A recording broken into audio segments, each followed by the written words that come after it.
Hello, everyone. This is Diane, the engagement reporter for Borderless. Thank you so much for tuning in to Borderless Magazine's live interview. Here we have with us today is Kristen Harris, who's an attorney who focuses her practice on employment-based immigration. So we're very happy to have you here. This week, the Trump administration made the decision to suspend work visas for H-1B visas until January 2021. And so this includes temporary visas for skilled foreign workers and foreign college students who are studying in the US. And so we're going to be talking to Kristen Harris today to learn more about the new executive order, which means it'll affect many families in the US. So if you have any questions or story ideas, you can always DM us or comment down below. And yeah, let's get started. So thank you so much, Kristen, for being here with us today. Well, thank you so much for inviting me, and thank you very, very much for covering this really important issue at this really critical time. And there are a lot of questions about what the executive order means and doesn't mean. It was issued on Monday evening without being issued with interpretive guidance at that same point in time. Between Monday evening and today, there has been a little bit of informal guidance in the form of the State Department using tweet and Twitter to publish its FAQs, and there's been some dialogue about that. So we're going to be starting off with, I think, is first and foremost what the executive order says within its four corners, read literally. That's the first thing before we get into the State Department and some possible disagreement about what it says. But the most important part of the executive order is its bar to entry, and we'll talk about what bar to entry means. Of certain visa types. So those visa types include H-1B, H-2B, certain subcategories of the J visa. So some, but not all J visa types, but some of the J visa types include au pairs, summer camp counselors, summer work travel program, and the like. Also, more importantly, in terms of numbers, interns, trainees, teachers. Also, another category is the L visa category. That's a category that's very, very highly used by intranational and international companies that have foreign affiliates and subsidiaries abroad, as well as U.S. companies here in the States. And the L1 is used to transfer employees from abroad, from a foreign affiliate or company to the U.S. Out of all of these, the H-1B is very much a centerpiece and has been a focus for this administration year in and year out. But this is definitely the most speed category within this administration, or in fact ever. To give you a sense, I've been practicing immigration law for 13 years now, and we've really never seen anything issued like this before. The other important thing in terms of bar to re-entry, and we'll get into the technicalities what that means for people's lives, are that there are carve-outs. There are a couple different carve-outs that we thought were rather clear that are a little bit of under discussion now. One is that if an individual, even if they're in one of these categories, is inside the United States at 12:01 a.m. Eastern Time, June 24th, 2020, if you are here on midnight, June 24th, you are definitionally exempt from the scope of the bar to re-entry. We'll talk a little bit later about a little bit of disagreement or seems to be lack of clarity on State Department guidance on that. Another important thing is that if an individual has a non-immigrant visa stamp that is in their passport and it was still valid and unexpired, again, 12:01 a.m. Eastern Time, June 24th, 2020, that person also should be exempt from the scope. So there's a wide swath of non-immigrant visa holders that have a visa stamp in their passport, whether in that same category or even, let's say, the B1, B2 category, that should also be exempt from the scope entirely. There also is exempt from the scope anyone who has an official travel document from the US government other than a visa. So just to give you an example of the kind of things that are most common here, there's something called an advanced parole or work permit a travel permit that a lot of green card holders apply for and obtain. And as long as that also was valid unexpired as of that same special midnight, you also should be exempt. Additionally, they make clear, as with prior travel bans, that Lawful permanent residents or green carders are entirely exempt. Spouses and U.S. children, spouses of U.S. citizens, children of U.S. citizens also are exempt, even if they're in a non-immigrant visa status. And then we get into two kind of especially interesting policy carve-outs. One is for anyone involved in the food supply chain. And then the other is one whose entry would be in the national interest. And then in terms of the national interest, it doesn't set forth all of the grounds, but a non-exhaustive list is listed. And in that non-exhaustive list of possible national interest-based exemptions or carve-outs are carve-outs for both medical researchers and also medical professionals, physicians, that are much, much, much narrower than the executive order that was first issued back in April, okay? So this current executive order as of Monday night gives us a for instance of national interest. Physicians who would be seeking entry, this could be an H-1 or J-1 status, to come in and treat currently hospitalized COVID patients. And as we know, the COVID pandemic is much larger than just patients who have to be sitting in a hospital bed at any given time. So that was one thing that was rather discouraging. Another thing that seemed to also narrow the scope of exemption further for medical professionals would be, and researchers, would be medical researchers who are working at facilities to combat, where the research would be to combat COVID-19. And of course, there's a wide need for biomedical research that is even more expansive than that, limited scope. So that's kind of in a nutshell, the main part of the proclamation, most attention's being focused on. Now, just as a little aside, there's another section that's called additional measures. And in that section, there's a lot of language that sounds very similar to the Buy American, Hire American order that's already been in place for years and years, that seeks to sort of put as much policy oomph that can go without actually being able to change the law or statute or regulations, language that talks about protecting U.S. workers, workforce, et cetera, and that has a relatively critical tone with regard to the existing employment-based legal immigration system. And that includes labor certifications, I-140s, all different parts of employment-based green card processes, as well as the H-1B and the L-1.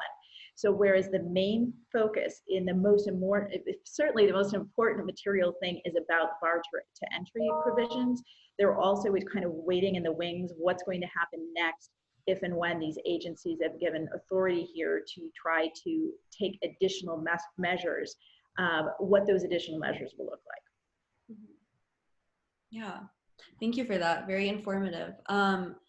So what is the reason for the Trump administration to put out an executive order like this? So you're asking what would be what is and it's interesting because you could say that there's the question of what is the reason or reasons and what is the reasoning. And if it's all right with you, I could address both. So if I start with addressing what is the reasoning, if you look at the initial scope of, and sort of, if you will, the preamble of this executive order, they're citing to unemployment statistics. They're also citing to unemployment of individuals who are, for example, 16 to 19 years of age. And I can tell you, as a really seasoned business immigration practitioner, there is no one age 16 to 19 that could qualify for an H or an L visa in any event that could have a job that is the source of an H or L visa that's been approved. So it's rather, the reasoning is rather spurious if you look at that reasoning and rationale as compared to the supposed fix. The other thing that is, of course, in conflict between the reasoning and other statements by the administration are those administration statements that have been made by the president himself about how wonderful the job numbers are and how high the job numbers are, the great levels of employment and the low levels of unemployment. So there's really kind of an inconsistency within the administration itself. In terms of the reasons, the why, that definitely seems to me, again, I already referenced by American Hire American order, that this is going further down that same path of overall attempting to restrict any and all immigration into the United States, including business-based, business-needed immigration, not just defining immigration or restricting immigration to address those who may be here in undocumented status or the like, or enforcement, but actually seeking each and every instance to potentially expand this further. And a specific individual who has been of great counsel and sway is the general speculation and well reported is Mr. Stephen Miller, who's held a very special advisory role to the president generally and on these matters. And indeed, if you look at his career trajectory and what he has pushed for very, very consistently and very effectively, this is an extension of that. That's from the reasoning from the policy side. The reasoning from a political side is obviously there are other things going on right now in the news that are not really helping the president's approval ratings at present. And there's a really good chance that, and there's been a lot of reporting on this, this isn't just my own speculation, that rolling out this much of a severe set of restrictions is very much part and parcel of a re-election campaign and an attempt to strengthen the base, especially following, let's not forget, it was just last week that we were receiving the DACA decision from the United States Supreme Court that stated this administration had done an insufficient job of its rationale in terminating DACA. So I think that you also have this as a response to last week's events and a response to try to show the base of the current president's supporters that in fact they can still do things that can restrict immigration, even if the Supreme Court in the past week took away what had been one of their attempted wins. Mm-hmm. And so earlier you mentioned the suspension of the H-1B visa, and you mentioned there are other categories in the visas that are actually like they follow the suspension rule as well. So does this include the H-2B visa, the L-1, J-1, and including green cards as well? Right. So yes, all of the, not the green cards, but all of these category types that I mentioned, which are all H-1Bs, all H-2Bs, some Js, and all Ls. This impacts always the principal, which is the, if you look at it, kind of the wage earner of the family, and also their derivative family members. The scope of this went so far as to include their family members. So here's a for instance for you. You have an individual, I've been on many calls like this throughout the whole past week. You have the L1 principal who's here in the United States who wanted to make sure his or her children could complete their school year abroad before coming in the next year. So the spouse and the children are back abroad intending to come in this summer. If those individuals already have a visa stamp in their passport, then they ought to be permitted entry. However, if they do not already have a visa stamp in their passport, under this proclamation, they will have no ability to even apply for a visa to come and join their family member and have the family reunite at present. Now, and through December 31. Now, when I say not even apply for, they could try to make an argument about national interest. And for discretion, but the default is that this family is separated, and these families are separated. Now, interestingly, if you look at the actual on-the-ground differential of how this order impacts people's lives and how it impacts businesses and how it impacts the healthcare system and so on and so forth, the incremental difference, one could argue, is actually minimal, okay? And that is because at present, with a level 4 alert on U.S. State Department, that's U.S. Embassies and consulates worldwide, already, as we said, even as of last week, most routine visa operations were entirely shut down as it is. So these individuals who are outside the United States were not able to effectively apply for and obtain visa stamps in these categories in any event. And that's been the case for months. So in terms of the incremental difference, okay, on the ground, that's not so huge. Also, really important that the individuals who are already here in the United States, this does not revoke their visa status. This does not prohibit them from even extending their H status further within the US. It doesn't prohibit them from even changing employment or having their employers change their forms of employment still within the H category. So the total numbers, the total I shouldn't say numbers, but the total percentage of all of the non-U.S. citizens and non-green card holders that could be impacted is actually relatively low, just because of the time that we're at in the COVID area. Now, where it's disproportionately high, if you look within a subset, are those who are due to come in for the PGY1 to start their graduate medical education as a resident or a fellow in the United States. Several of those individuals come in the J1, it's called alien physician category. Helpfully, the alien physician category is not listed in one of the barred categories, which is a good thing. However, we've also heard reports of even J1 alien physicians in the past week who've been able to get emergency-based appointments, go to their appointments, and are being told, as with others this past week who are applying, even when they're applying and are outside the scope, they're being told by the consular officers, we're awaiting guidance following this executive order.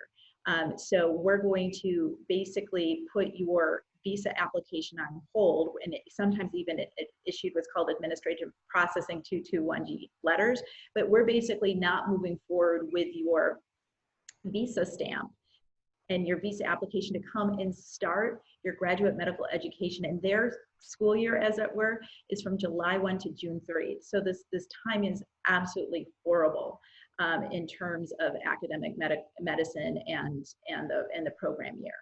Mm-hmm. Yeah. So we have some readers who had questions for you about the visa change. So Pat from Chicago asks, does the ban affect visa holders who are already in the US and have visas that will expire in September? Can they extend their visa if it expires before December? Okay, so there's two different things, and I'm going to be a little technical and talk about the two things. So it sounds like your individual is already here in the States, is talking about the visa stamp expiring in September, maybe also saying that their H-1B visa status expires in September. So we'll talk about those two things. So if that individual's status expires in September, this is somebody who's already in H-1B, that person's employer can file an extension, and as long as that extension is receipted in by USCIS, by US Immigration, before the expiration, that person has lawful authorization to stay in the States for 240 days beyond that, and keep working for 240 days beyond that while the petition's pending. Then once approved, they'll be further extended, etc. So that person's absolutely fine if they want to stay in the United States. Now, if they're saying that for some other reason they would want to engage in international travel after September, after their visa stamp expires, then here's where we're getting into that discussion with the State Department I was talking about, because by the four corners of the executive order, as read by nearly everyone in the immigration bar, the individual you're talking about should have no issue whatsoever with leaving the United States, applying at a consulate or embassy abroad because of the carve-out, again, of being here at the right time on the right midnight, and still be able to apply for a new H-1B visa stamp to come back in. Okay, that's the world as it should be, as read by the Immigration Bar, AILA, American Immigration Lawyers Association. What we're seeing in State Department tweets from this past year, sorry, it feels like a year, this past week, what we've been seeing is that the State Department indicating that in fact may not be the read of at least whomever is responding via tweet and Twitter. It seems as though, because if you look at the exchange, they're emphasizing, well, if you have an H-1B and you're here in the States, you don't need to leave anyway. And if you do leave, we're not going to issue, state is not going to issue you a new visa stamp or even a renewed visa stamp in the same category. I'm hopeful. I'm going to remain hopeful and optimistic, especially when you look at the fact that prior travel bans with virtually the same language have been read successfully by consular officers to exempt those who were in the United States on that basis. And so they have had success in interpreting this correctly in the past. It may be just because of the current climate that they don't feel that they have the authority, or frankly, they have the authority and the reasoning, but they're afraid to exercise it in favor of issuing those visas. So that's why, generally speaking, right now, the advice and counsel of the entire immigration bar in general is, if you can stay here in the United States, do stay here in the United States until we get on the other side of all this. Mm-hmm. Thank you for that. And her second question is, should the holder be alarmed of immigration enforcement such as ICE? So should you be alarmed in terms of ICE and immigration enforcement? So first and foremost, I would want to, give as a word of reassurance that um, even though there are a lot of parts of this executive order that are really not favorable at all, one thing we can see is that there isn't any additional agency or authority given to ICE with regard to these provisions. So that hopefully may be some reassurance. The other thing is that it's important to remember is that even though you have this executive order, there still is a whole legal structure in place of statute and regulations that really, really does show very clearly that somebody, for example, in that situation that you just asked about, absolutely has legal permission to remain in the United States. And while that petition is even pending, even before it's approved, they are here under, it's called POSA-BEG, period of stay authorized by the Attorney General, POSA-BEG. That is a kind of legal permission to remain before the approval, and then with the anticipated approval, they'll be back in valid non-immigrant H-1B status again. There is no basis to deport or remove someone who is here in what we call POSA-BEG. Mm-hmm. And is there a possibility that now it's December 31st or January 2021 that this executive order will be done, but is there a possibility that it can be extended? Yes, absolutely. It absolutely can be extended. One other thing is we're talking about different conjecture about what ifs and so forth. There's been quite a bit of talk, and I think it will be realized of there being litigation on this executive order. And given the recent DACA decision at the Supreme Court of last week, there's, I think, some reasonable basis to believe that a federal court, district court, could be upheld in enjoining or rendering ineffective the executive order while this gets hammered out in the appellate court. So there is a possibility that this executive order and its efficacy with regard to the most important, materially important part, that bar reentry, that's hopefully it may even get enjoined. But yes, you're absolutely right. If it remains on the books, it could be extended. And that's the other thing is that we haven't seen quite yet is in either scenario of reelection or the lack thereof, what happens between election day and the end of the term of this president. That's another thing that remains to be seen, and that's, I think, another reason that there's a general consensus that if you possibly can stay in the United States as a non-immigrant visa holder, this is the time to do it as opposed to traveling abroad, which of course is very hard on those families and very, very hard. And also it's hard on businesses that function in a global world. And a global world might be a little bit redundant, but I think it helps emphasize that we're all interconnected and that these restrictions that keep others out and keep others in and trying to maintain those boundaries is just not a 21st century doable or workable scenario. Mm-hmm. Yeah, and mentioning, foreign businesses and everything, there's a lot of foreign workers that have come here to work for Google or, big companies, and even many foreign workers who have been helping on the research for COVID-19. So does that have an effect on them for those medical researchers? Yes, absolutely. Actually, the AAMC, the Association of American Medical Colleges, issued a quite clear statement this week in opposition to the executive order. And one of the really interesting and easy to keep in your brain kind of notes they made was that over half of the biomedical researchers here in the United States are in non-immigrant visa status. And out of that non-immigrant visa status, H-1B, which is one of those targeted ones, and also the J-1 are two really major ones. So also, again, you're talking about different school years. There's the normal academic year, not just GME year. There's the normal academic year.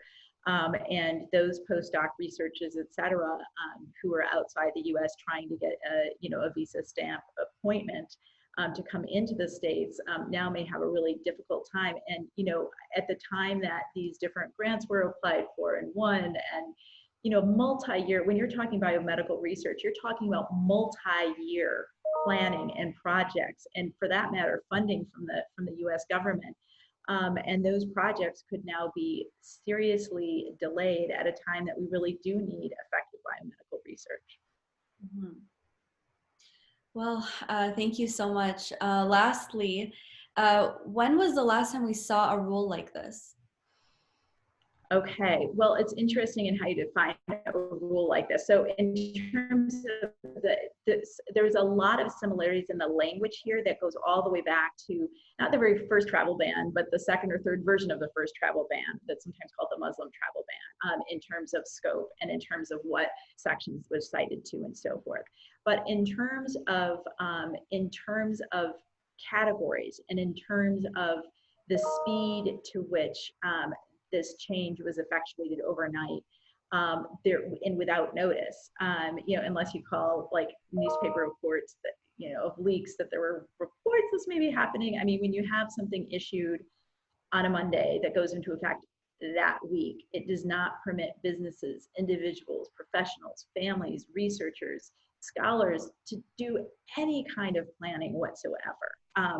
And so I would say in terms of the breadth, in terms of the populations that this can impact, in terms of the timing between issuance and effective, given that scope. I mean, there have been a lot of travel bans issued by this administration that are very, very quick from issuance to effective date. I mean, nearly overnight.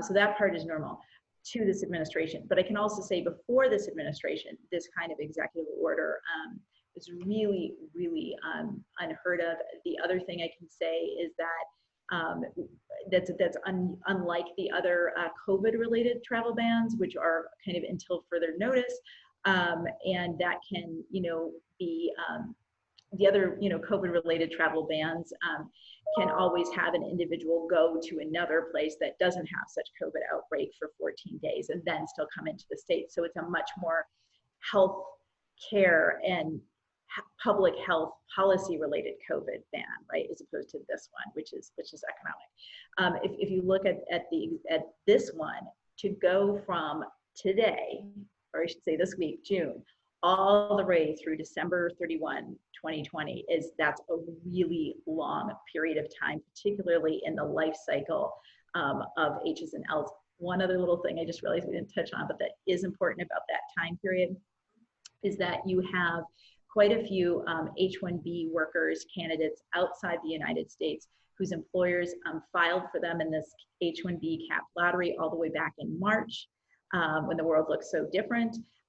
Many of whom still have a need for these individuals to come into the States, and who are expecting them to come into the States October 1, because that's the start of the government's fiscal year. So there's a whole community out there of individuals who are definitionally outside the United States waiting for this to happen and who are due to come in October 2020.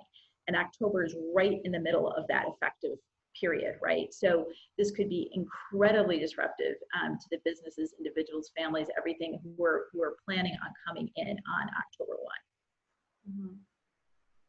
Well, thank you so much. That's very informative, especially such a crucial 2 weeks for, immigration. So thank you so much for informing us and our viewers. Thank you so much again. Thank you for covering this great issue. Thank you.